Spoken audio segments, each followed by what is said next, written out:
Well, this is Pastor Cooper. I am with a myriad of people who have want to share some information regarding the policing blueprint here in the Rochester area. And I'm so grateful to have these distinguished pastors and associates here on this call. And at this moment, Pastor Myra Brown has had a passion for this and has done a lot of work with this blueprint and done a lot of work in our community. I'm going to turn it over to her to do the introductions of her committee, and then we'll go on to answer some questions and give out some really, really valuable information. So Pastor Myra Brown, I turn it over to you now. Thank you so much. So I just want to tell you that, our Criminal Justice Committee have been thinking about these issues in the community around policing for a long time, and I even longer than that.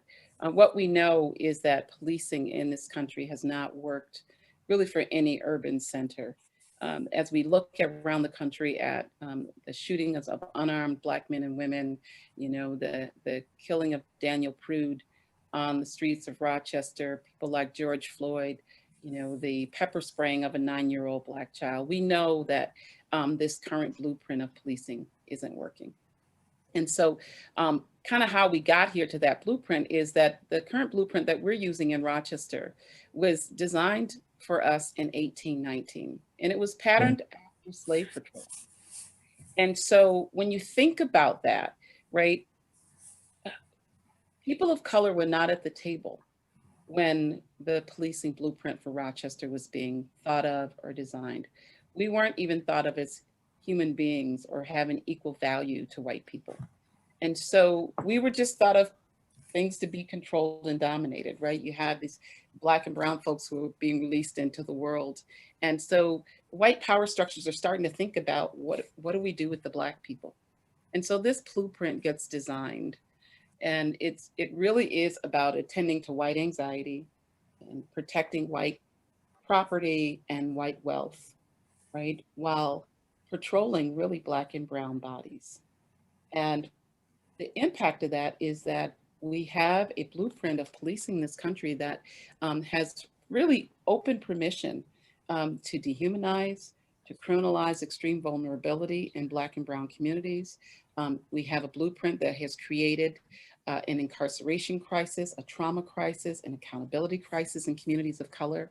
We have a blueprint that has reinforced white supremacy patterns in criminal justice and treats Black and brown circumstances as these punishable events. And it's not working. It isn't working, and it's actually killing us and causing more harm than it is good. And so we are really calling for a new policing blueprint design. Not an 1819 one that's patterned after slave patrols, but a 21st century policing blueprint that actually will work for everybody. And so we think that, number one, a new blueprint acknowledges where we are, what we have, which is an 1819 slave patrol blueprint that nobody in their right mind should be fighting for to keep. Number two, a new policing blueprint asserts what we need, which is a new blueprint that really is based on the right questions, right? Instead of asking, what do we do with Black and brown people? A real policing blueprint and really a public safety blueprint really should be asking, how do we get to true public safety for all in thriving communities, right? If we do that work, right, then we get to really define collectively what is public safety for all people, not just for those in white communities. And it will allow us to decriminalize social problems, invest in solutions that will improve outcomes, and it will realign really a justice system to be congruent with its claims of having a mission of justice. And so that's a plus. The third thing that a new policing blueprint will do is it names systemic violence in policing as a patterned crime. We name all other forms of violence as patterned crimes, and we have a criminal justice system that really actually attends to that and gives swift consequences, right? Believing that, that it will thwart sort of repeat offenses. But we haven't done that for systemic violence.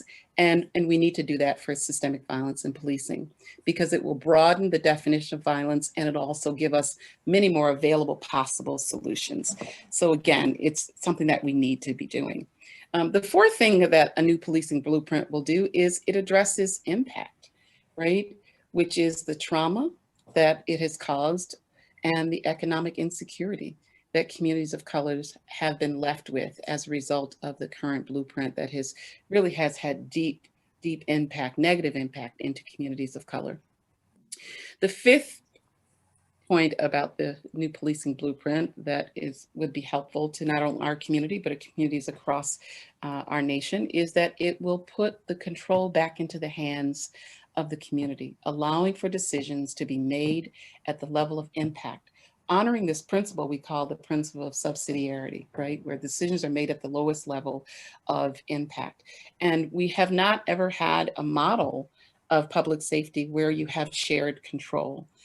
And you have, in order for it to really work effectively, you can't just have the economic piece. You need that piece, but you also need the shared control piece, right? Because that's where your accountability will lie. And you have the collective agreements about what is public safety, how do we want that to happen in our community? What are the lines of accountability that need to be built, and so on. Right. And so that requires that we bring a large swath of the community together that care about public safety and those who express an investment in it. And we have lots of groups in our community, right? We have the Police Accountability Board, we have the Race Commission, we have activists, we have religious community, we have politicians, we have citizens who have been particularly impacted, and I like to call them special interest groups. And we have retired officers who have some distance from the system, who understand the problems that we have, who have institutional knowledge, right, that can be helpful to that process. So a bringing together, right, of a collective community to create a new police that actually works. Number 6, I think a new policing blueprint will help us to redefine roles. Right now, we call them police, that whole definition of, wanting somebody to police you. We actually think that a new policing blueprint will actually give us new language, right? We can redefine those roles. For example, what if we called them, public safety practitioners as opposed to policemen, right? Then they know exactly what they're doing. There's a built-in accountability in the language, right, to call people back to being a public safety practitioner that does not harm a community, but actually serves a community, right? And so a new policing blueprint will help us really redefine roles, definitions, redefine partnership agreements of support agencies right now that are connected to the policing system, like the district attorney's office, court systems, 911 communication systems, your police unions, and the community. And so we get to actually have room to create best practice models and redefine how these support agencies actually should work, right, with public safety. Number 7, it can reduce, here's the win-win, right, for the city overall, is a new policing blueprint reduces city liability from lawsuits. It has the potential to reduce crime levels, to reduce court congestion, and it gives and injects a professionalism into public safety that has been consistently lacking. Sometimes you might get it, sometimes you don't, right? And it will help eradicate barriers for public safety practitioners in the system right now, while rebuilding community trust. Without community trust, it just doesn't work. And then finally, I think point 8 is that it allows for reform to be effective, right? Because only effective blueprints can serve as a platform for successful reforms. Mm-hmm. And so in our community, we're trying to start with reforms before we actually get the blueprint right. And so our criminal justice subcommittee is saying we're starting in the wrong place. Like that's not where we want to go. Yeah. So before you go much further, though, I want you to introduce your committee, or let them introduce themselves. Absolutely. So I have my committee members here on this Zoom with us, and I'm going to just turn it over and let them introduce themselves. We have Pastor Harris. Great day. My name is Pastor Harris. I'm a pastor of St. Philip International Church, located on 191 Bay Street in the heart of our city.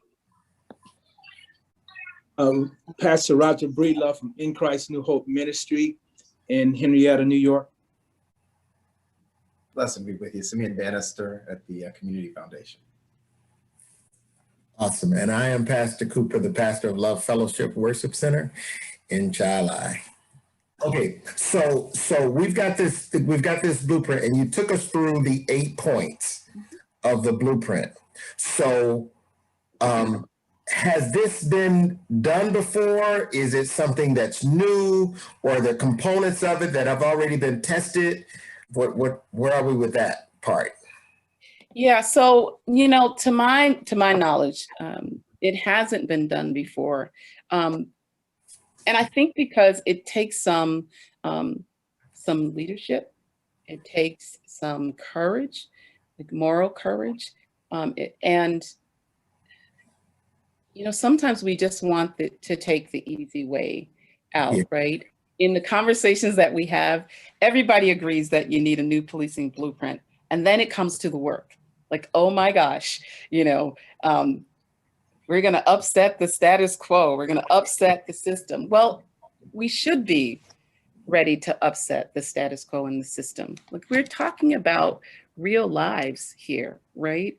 We're talking about leaving communities deprived, leaving communities oppressed, leaving communities with inequity, and then kind of minimize those experiences as if we have time. We use these thoughts around gradualism, and evolution. In this case, there's no such thing. Like, you actually need action. You need leaders who will lead, right? Who will lead strong, right? Who have the ability to break these concepts down for the community and to bring people along. Like, we all want public safety, but I don't want public safety on the backs of somebody else. Like, if we're going to have public safety, then we should all have it, right? Right. And so that's really the larger point. It really is a moral issue here that we're talking about.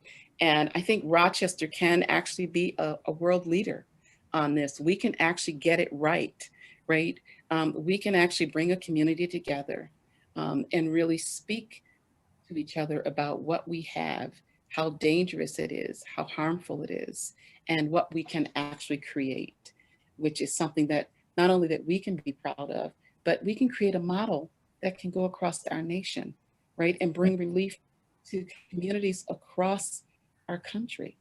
And who doesn't want to do that? Like, who doesn't want to do that? We're talking about creating something for generations, right? That will outlive us. Yeah. That's transformative, really.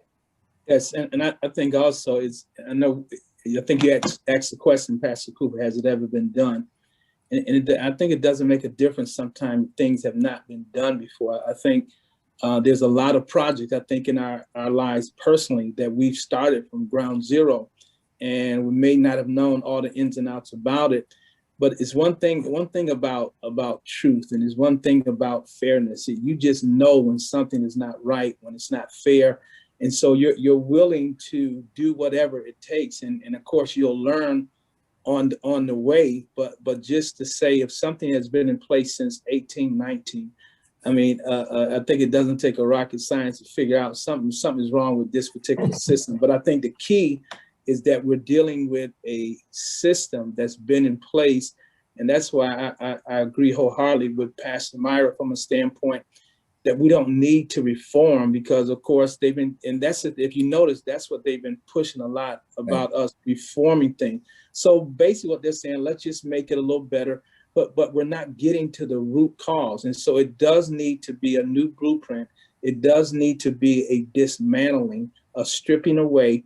Now we're bringing everyone to the table to see, okay, how do you think your community, because it's our community where we are taxpayers, how do you think your community should be ran? And we should have a voice in it. Yeah. I concur. I want to state, like, the fact that the mere fact that this was not designed for us, with us in mind. It was designed against us for the most part. Should be the reason more so for us as us Black folks to be able to go forward and making sure that this happened, the designing of this new blueprint, because what's happening now and how it's set, it's not set for us. It's totally against us. So I concur with that it needs to, and we need to move with urgency. We should not be lackadaisical with it. And that reform is, to me, a lazy model on how, we need to look at the bigger picture, because reform is not working for us. Because I think that's the other part that we will say, okay, we're gonna do this and we're gonna do that. And all that sounds good. But if you have not changed the system, what's gonna happen, you can just get new players. But if that system has not been dismantled, if that system has not been stripped, then you're only gonna be able to go so far. And so we say, okay, this is what we want to do. We want to tear down everything. Well, how you gonna tear it down? We understand it. I mean, because right is right. It's not a thing about, how do we go about it, because where there's a will, I really do believe that there's ways. So I think we have to just get out there and find out what's available, but we know what we want. We know the end result is exactly what we want. So we'll figure it out as we go along the way. It's not that we're just going out here blind, so to speak. I think there's a quote that I heard once that said, if you're not at the table, you're going to be on the menu, right? So, like, if I can, and I will actually share my screen, because Simeon and I talked a little bit about this particular presentation about, right, the blueprint. And I'm just gonna move these over there, right? So, which really sort of acknowledges that the current way that we provide law enforcement is immoral, right, from a practical sense. Again, because, we didn't start right. 1819, right? New York State didn't end slavery until 1827, right? So that gives you sort of a gauge for where the thinking was. And then, we talked about the fact that, the current law enforcement model, provides a failure in producing outcomes of what they're under the mandate of public safety. And that the mandate itself is flawed, and it's framed in submission to white supremacy, white authority, white domination, and white control, right? And that law enforcement in its origins in New York State is steeped in white supremacist ideology, systemic racism, and strategies that don't keep us safe, right? And so I think we hit the precipice of it with what happened in our community with the 9-year-old who was handcuffed and maced, right? Because she was perceived, right, under this blueprint as not submitting, right, to their legal authority to subjugate her, to control her, right, through really a very dominant white supremacist ideology and lens. And if that is the lens by which public safety is conducted, there's something wrong with the lens, right? And there's something wrong with the blueprint. And I'll sort of. I would just tag on a couple. I'm going to offer a little bit of context, if it's all right, some additional historical context. So I think it's important to look at that date, 1819, as a particularly important time period in this country's history. Folks might recall that are watching that the Haitian Revolution went from 1791 to 1804, where Haitians were successful in overcoming white oppression that had dominated that island. And it's important to note that because the echo effect of throwing off those shackles, both literally and figuratively, began to upset what had been the perceived social order in this country. At the same time, by 1831, you get Nat Turner's Rebellion. By 1850, you get the imposition of the Fugitive Slave Act. And the Fugitive Slave Act basically says that no matter where you are, if you are a slave or formerly a slave, someone can come and abduct you and take you back to the plantation where you priorly were, and it was all legal. And the other reason why that's really important is because the ending of slavery, of chattel slavery in this country, happened in 2 stages. A lot of people don't appreciate this, and this is actually true globally too. UK is another example of this. There was an effort to end the importation of slaves, but not necessarily in the institution of slavery, because it was an economic framing, right? So the largest slave producer in the nation at the time was Virginia, right? Virginia, a lot of folk were born in Virginia. Virginia produced a lot of slaves. And so many of the Deep South states imported a lot of slaves. And so it's very important for them. And you can see this actually in some of the arguments and the founding documents of the country. This was a major conflict.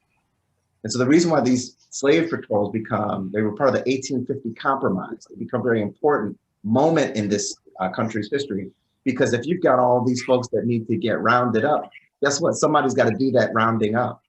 They got to capture you, and they've got to recontain you back where you were. And that's fundamentally the underpinnings of the policing system that we currently have, right? That it's about containment, about keeping people where they are. The other thing that's important to note is that Black folks were generally perceived, and you can see this in a lot of the marketing materials from back in old postcards and that kind of thing, is generally docile, slap happy, stupid, and so on and so forth. It really isn't until the end of the institution of slavery that we begin to see this conversion, particularly of Black men, into the barbarian, the savage, the creature, and someone to be controlled. And excuse me, it's in the backlash to the Reconstruction where these images really start to reach their zenith. And again, at the same time is when we start to see the creation of the first police departments emerging from citizens patrols. So when we talk about this blueprint, this isn't just kind of, ethereal, something that somebody came up with. This is our actual history as a country. And that context then shapes how folks do policing now. And that's why the conversation has never really been about public safety, right? Certainly not for all people. It's always been about containment. How do you herd people and keep them bracketed and apart? And that's fundamentally what needs to change. Yeah. So when we hear people talk about defund the police, that's a term that is everywhere. How does that, or does that relate to the new blueprint? Yeah, so like I have this next screen up, right? The numbers of what we spend. Oh, go ahead. Right, so 97 million on public safety, 87 million of that on personnel, 85% of that personnel being white, right? Socialized in white spaces, living outside of the community of people of color, right? The other 10 million spent on equipment like drones and tanks and bulletproofs, and right. And so that's a lot that we have a lot of room to defund, right? To militaristic equipment against its own citizens. Absolutely, right? We should be using those funds to help the community, right? And to invest in the community, as opposed to investing in equipment that's going to harm its citizens. Like, it just makes sense, right? And to focus and to spend $10 million on equipment to treat citizens like they're combatants doesn't make any sense, right? Mm-hmm. Especially when your citizens have a right to fair and equal treatment under the law, and the right to protest, right? And to require more of its government and of its leaders, right, in its community. So defund, refund really is about taking those dollars, right, and investing them back into the communities of color, right, as a redress really of some of the trauma and the harm, right, that policing in this country has caused communities of color for centuries, really, right? And so it's really a no-brainer. In this day and age, we expect, the system expects police to do everything, like every little thing that they can think of,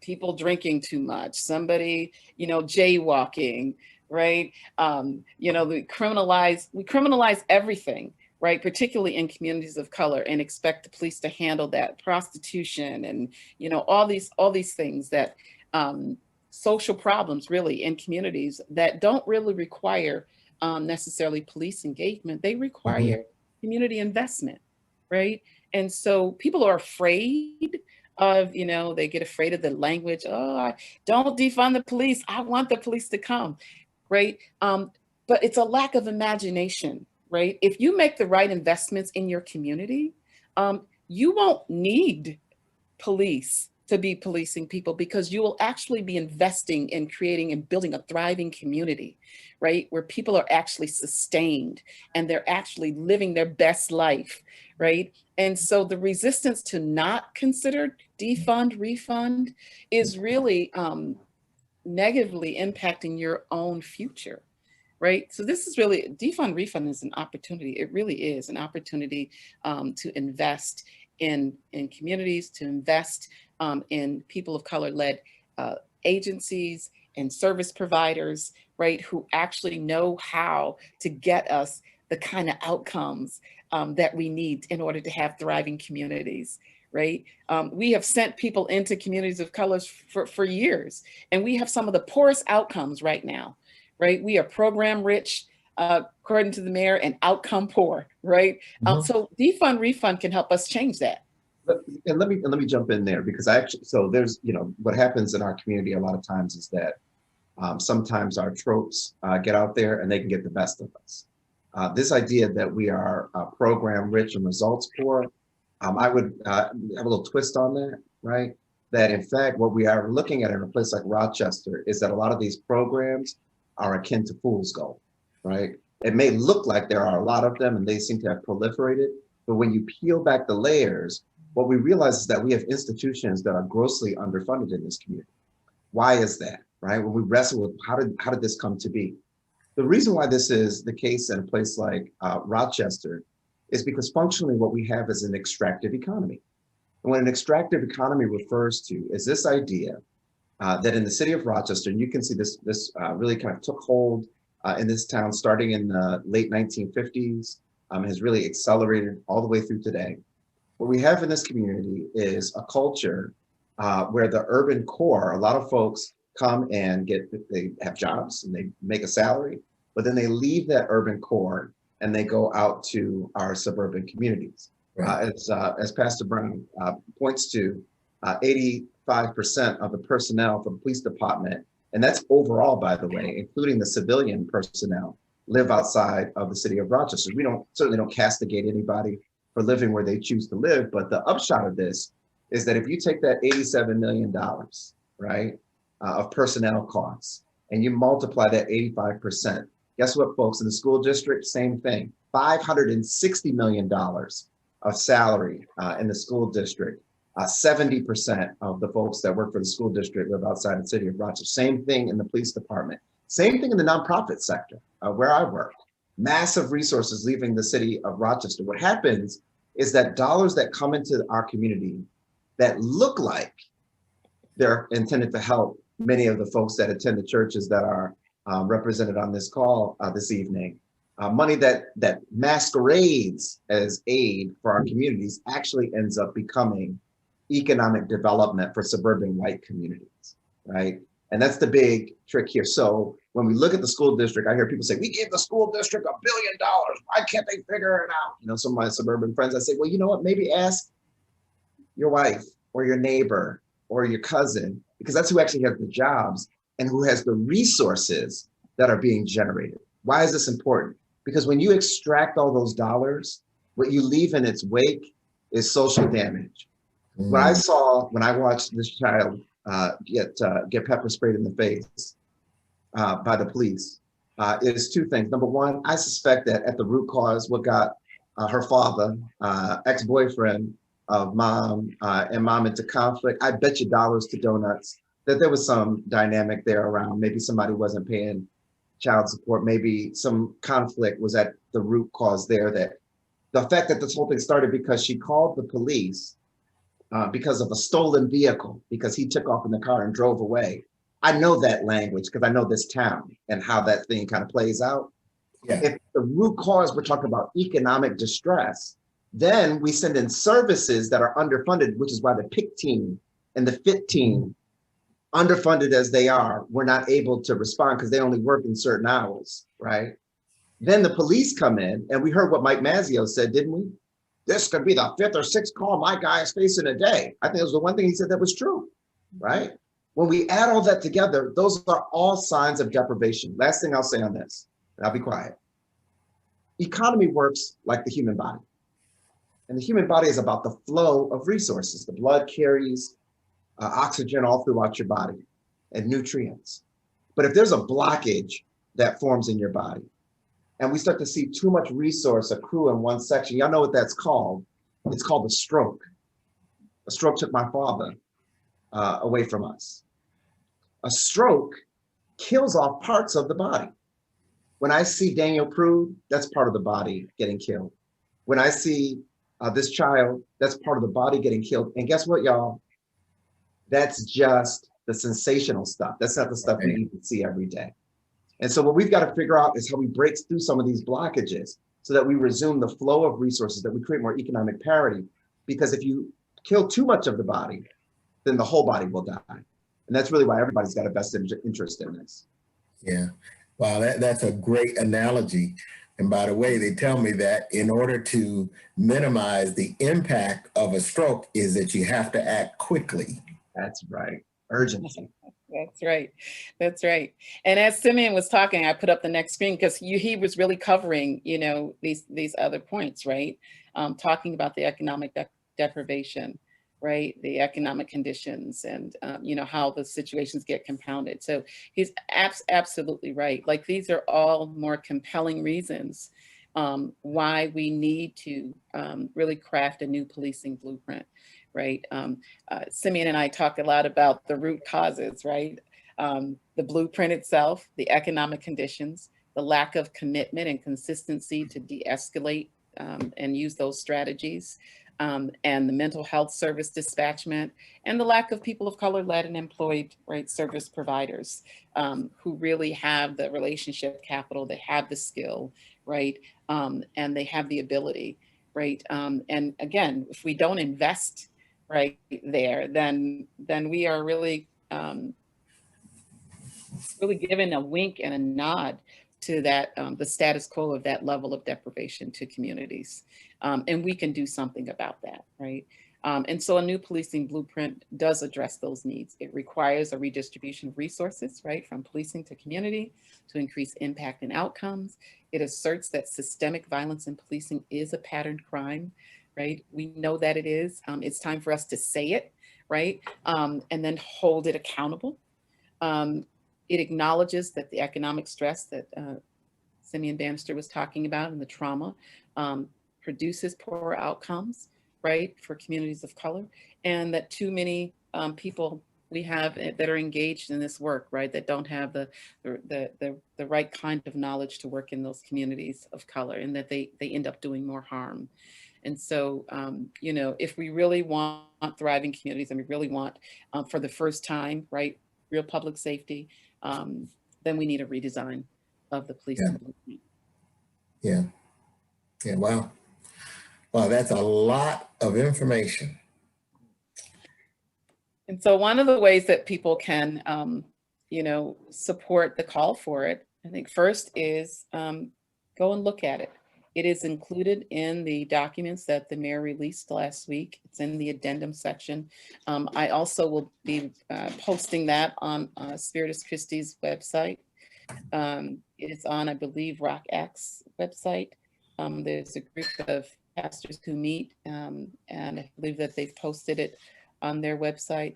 But look at it in the document and go through it, right? And then, you know, call your representatives, call the city of Rochester, call city council, let them know, right, that this is where we want to start, right? Because we really want to care for our entire city, and make sure that we actually, for the first time, actually get to public safety. And we could start by really just redefining that collectively, right? And with from a point of shared control, and being at the table, right, to create a new model.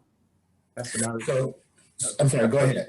It's also just worth pointing Go out ahead. that some of the changes that are reflected here are long-term. They require, you know, some level of state action, and but there are some things that we can do today. I mean, there's some things that don't require, so some of the budgeting pieces that Pastor Myra talked about, that can happen in this next budget cycle. We don't have to wait for state action to come in and change and all that kind of stuff. The equipment, how things are being resourced, we can do something about that now. The other thing I just want to point out that is a longer term change, but people really need to understand this concept, because you can see it in police, you can see it in teachers, you can see it in a number of different fields, is that the regime of credentialing has become very problematic, right? What do I mean by that? I mean that to be a teacher in New York State these days, you gotta have a master's degree. Is there any correlation between having a master's degree and being a good teacher? Because I know a lot of folks that got master's degrees that are in RCSD, and I'm not too convinced that the results suggest that that's the credential that matters all that much. Same thing with the police department in the civil service process, right? Does that test correlate to better outcomes in policing? No, it doesn't. And so it seems to me that we do have to exercise our imagination. And this stuff is real. I mean, this isn't just like, some pipe dream that people are kind of pushing. We know that there are strategies that actually work around de-escalation, around providing additional services and getting rid of some of these credentials. I know brothers and sisters, our folk getting hired to engage and teach our children, our folk getting hired to make sure that we create public safety in our communities. And the big deal here is that keeping more of those dollars in the community creates economic momentum that helps us to solve our challenges. Awesome. Yeah. I keep thinking about, we bring historical experience of natural gifting, right, to do the work that is before us because of systemic racism. That we have this history where Black and brown folks weren't allowed to do certain things, right, officially, and so we had to unofficially take care of our communities, right, and did it very well, right. Those gifts rose to the top, that natural gifting, and we created our own schools and we taught those children, and right. Yes. And so those gifts came forward. And so that hasn't really changed. Yes. The system has just put in more roadblocks to keep those things from happening. And that's, I hear that in what Simeon is saying, right? Because he's absolutely right. Just because you have that degree or you take that test doesn't mean that's going to make you a better police officer. And really, right, in a new blueprint, a policing blueprint, you actually get to take those requirements apart and really find new ways that really are best practices that will get you, right, the service providing that you actually need, and what will be most helpful to your community. And that's the beauty of it, right? It's the beauty of it that you don't have to get stuck with all these old pieces that are put together right now. A new policing blueprint gives you a lens to have a fresh analysis of what is needed, and then start to work from there. I like the emphasis on new blueprint, because just a blueprint, it could be a blueprint, but a new blueprint, something that's totally different. I like what you said though, Simeon. There's some things that can be done now. Right. That doesn't take, you know what I mean? That and can be done locally. That can make that happen. You had mentioned that if people wanted to get involved or wanted to show their support, they could call their council person or the city hall. Could you be more specific and elaborate on what people can do to get involved, to show their support for moving this forward? Yeah, I mean, they could simply call and say that I support the Pastors Roundtable's proposal for beginning a new policing blueprint in Rochester, and I'd like to be involved in some way, right? That information will get to us, and we'd be happy to contact people, right? And we're planning on having a town hall meeting, right, to bring people together, to keep discussing this, to keep helping people sort of understand, right, the power of the people to be able to do this work in the community. And so there's really room for everybody, for everybody's voice, right, to be at the table, and for us to move together as a community, to be involved in the call for a new policing blueprint. What we do know is, at our federal level and our state level, their support is going to follow what we're doing at the local level. So we actually get to drive it by what we as a community are calling for, and understand what we need. I also like to say, just want to piggyback on what Simeon was saying, that it's good and encouraging to know that we can do some things now, and we don't have to. But that's the other part. They'll try to discourage you, not understand that there's some things that we can do right now. And in the midst of us doing these particular things, it really will give our community momentum. And then when it gets to the next level, okay, we'll deal with that when we get there. But let's do all we can do where we are right now. I think one of the things, Pastor Cooper, a lot of times when people talk about these issues, you know, sometimes the mood in the room gets all down and folks start feeling all, you know, depressed, and all the world is just so terrible and all stuff. And it occurred to me the other day that, you know, and this isn't just kind of naive thinking, I don't think, that what we actually are looking at is a chance to get it right. Right? We're looking at a chance to realize our opportunity, you know, realize our community's fullest potential. That's something to be excited about. That makes me get up in the morning and stretch my arms and say, let's get it, you know? And so I just, you know, I hope that folks that are watching really do walk away, not like, oh, the Lord, the world, you know, the Lord has forsaken us, and, you know, he never leave us nor forsake us, isn't that right? So to me that we need to be triggered to remind us that this is our chance, like I said, to get this thing right, to give our young folks a chance to make our community stronger and more vibrant. Amen. And the other thing I would say is, I've always believed in the brilliance of human beings, right? And it's exactly what Simeon is saying. Like, we got this, right?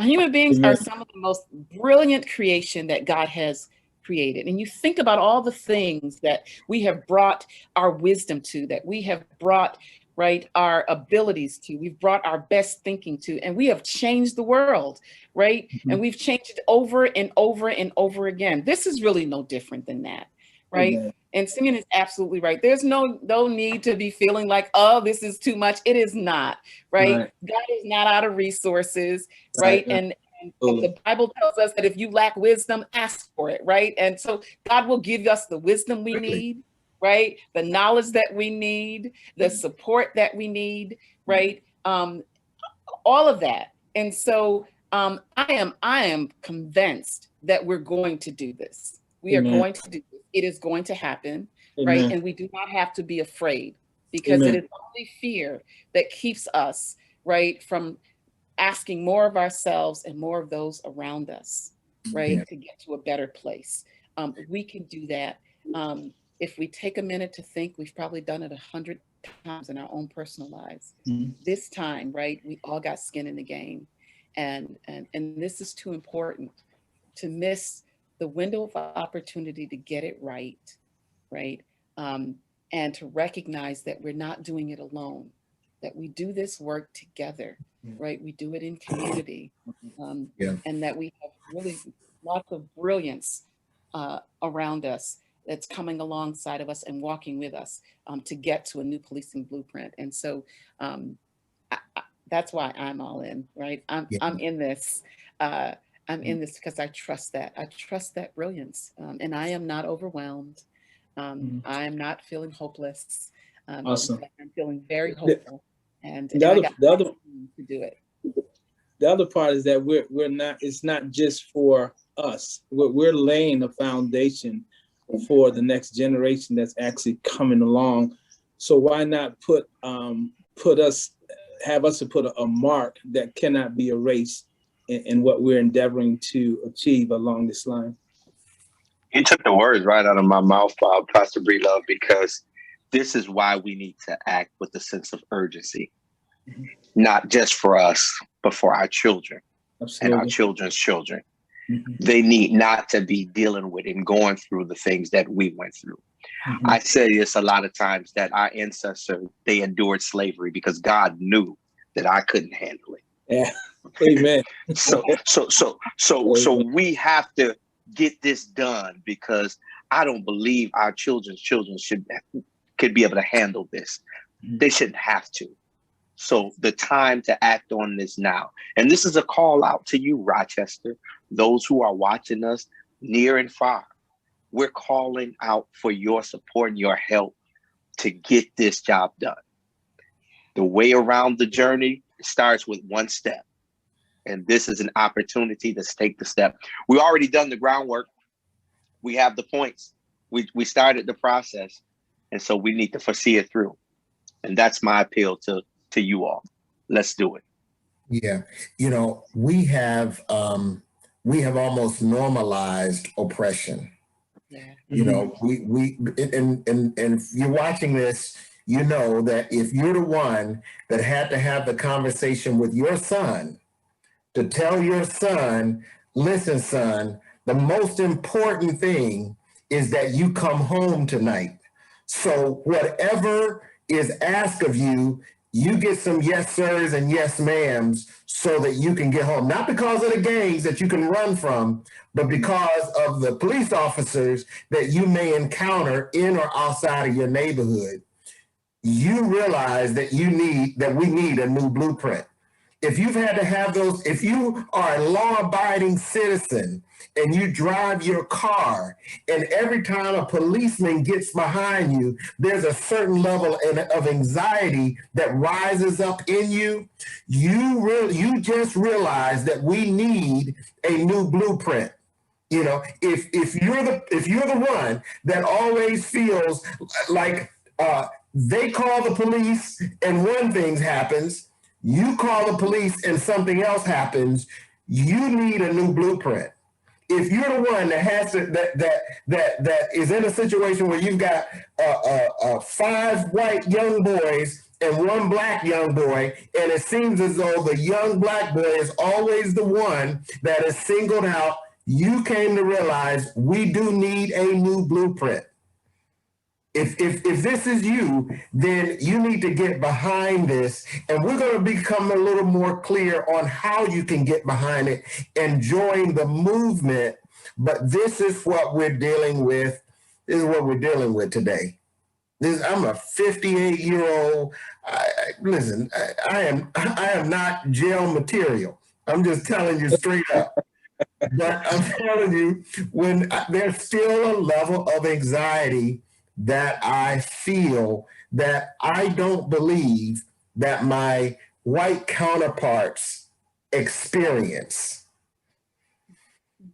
And that lets me know that something has to change, and something has to change. And Pastor Harris said it very well. If you don't do it for yourself, we got to do this for our children, because things went backwards. Things really, really went backwards. And some people say, well, no, it was already there. Maybe so, but I feel it differently. I feel less safe in America now than I ever have in my 58 years. So, you know, I think about, yeah, that's so powerful, Pastor Cooper. I think about Nicodemus when he came to Jesus and said, what must I do to be saved? Right. And Jesus didn't say, why don't you try this reform and tweak this little thing. But he said, you must be born again, right? Mm-hmm. We have to have a rebirth of the whole darn thing, right? Mm-hmm. And so that's what we're talking about, right? Say so, Pastor. That's good. Policing blueprint, right? It gives us an opportunity for a rebirth of the whole darn thing from the 1819, right? And we're in 2021, and we are calling on the work of new birth. Right? Yeah. Rebirth, whole birth, right? So that we can create something that the community has deserved, so that it might live, right? And it might live fully. And so I'm excited. It would be wonderful to see Rochester on the map for something good. Yeah. Because we've certainly been in the news enough with things that aren't good. It would be great. And maybe this is Rochester is one of the advantages of having a small community, because we could be a little bit more agile than a much bigger city like in LA or Chicago or, one of those big cities.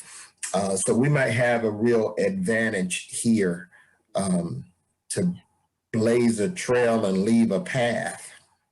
I think we do have a real good opportunity to do something special. And it's because, number one, I think there's some key people in place in our city. And as we just come together as one united front with the goals, with this plan concerning this new blueprint, concerning this dismantling of this particular system, it's about, and we can do something special. I mean, I think all of us have said some different things, and I'm basically saying the same things, that listen, we're enough is enough. And so again, whoever is listening out there in the radio land, it's enough is enough. And I know that you're tired of the same things, but there's a plan. I believe that each and every one of us was raised up for such a time as this. And so if we don't move forward, then it really is just shame on us. So we've got about 5 more minutes. So I guess I'll defer to you again, Pastor Myra Brown. Are there any, matter of fact, I'll come to you last.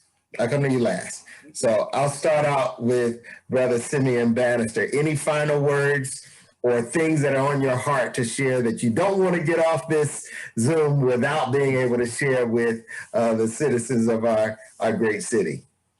Yeah, I would just offer folks another piece that we ought to be really excited about right now. There are moments that come along once every 100 years or so that are these real watershed moments, and we're in one right now. And the last time that we saw something like this really was in the 1930s. Coming out of this pandemic, our economy is in really difficult shape. I'm talking about the real economy. The interest rates are so low, they can't drop the interest rates anymore to stimulate economic growth, which means that the only option left is to take massive sums of government borrowing and to drive it into the real economy. When this happened in the 1930s, think Works Progress Administration, New Deal, Homeowners Loan Corporation, et cetera. We know that those were done in racially exclusive ways. And that has had an echo effect all the way up till today. Let's correct that, right? One way is through this policing piece. And there are a whole other, we're going to be doing some work at the Community Foundation about what we call inclusive recovery. Let's do this the right way. And it really does set the foundation for our growth. And Pastor Bredoff? I'd just like to leave our community with this, that it's more with us than it is with them. Amen. And Pastor Harris? I appreciate this opportunity, and I just want to say, as we come together and make this happen, we can stand on God's word that for what's to come, it's going to be better than what's been. And Pastor Myra Brown, if you could finish it out. Yeah, so I would just say that we have a moral imperative to do this work, and that justice work is really holy work. It's really God's work. I co-wrote a book with some friends that said, you know, a love that does justice, right? That it is what Jesus was about. You know, we are pastors, people of faith, and Jesus's mission was to let the oppressed go free, right? And so this is God's work, and so we believe that because it's God's work, that it will come forth and it will happen, and we're just grateful to be part of that work and the way in which God is moving in our community, and the Spirit is moving in our community, and we pray that people will take up their own courage and agency, and join us in getting this work done in our community. Yeah. Awesome.